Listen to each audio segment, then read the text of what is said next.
Sisi kama Mtibwa tumejiandaa vizuri baada ya mapumziko kidogo ambayo tulipata katika ratiba.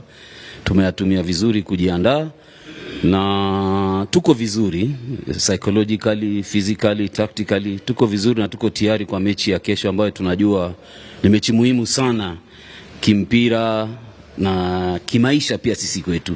So naamini ni mechi ambayo tumeikondorea macho kweli.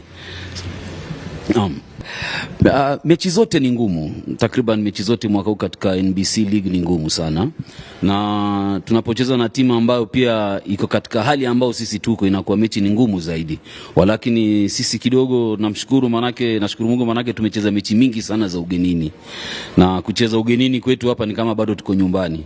So naamini kwamba vijana watatia bidii, watajikaza, watakumbuka mambo ambayo tumeyafanyia mazoezi, na tutakuwa na siku nzuri kazini kesho. Kulingana na rekodi zetu, kikweli mechi zinapishana, na katika mechi mingi zetu za ugenini ambazo zimekuwa za nyumbani pia ni za ugenini, tumekuwa kweli tuna matatizo mawili matatu, lakini hapa tulipo nafikiri matatizo yetu tumeyatatua. Kulingana na kuruhusu bao kila mechi, tumekuwa na matatizo katika safu yetu ya ulinzi, na nashukuru na ningependa kuiweka wazi kwamba waliokuwa na majeruhi ambao hawakuwa wanashiriki washarudi. So naamini kesho kutakuwa na Mtibwa tofauti kidogo ambayo hamkuwa mkiiona.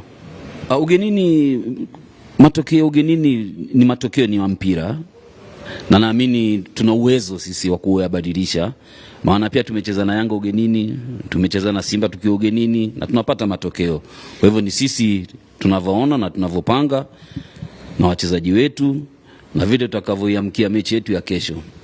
Awali yote tunashukuru Mungu tumefika Mbeya salama na tumejiandaa vizuri kuelekea mchezo wa kesho kwa kabili Mbeya City, na mimi tutafanya vizuri.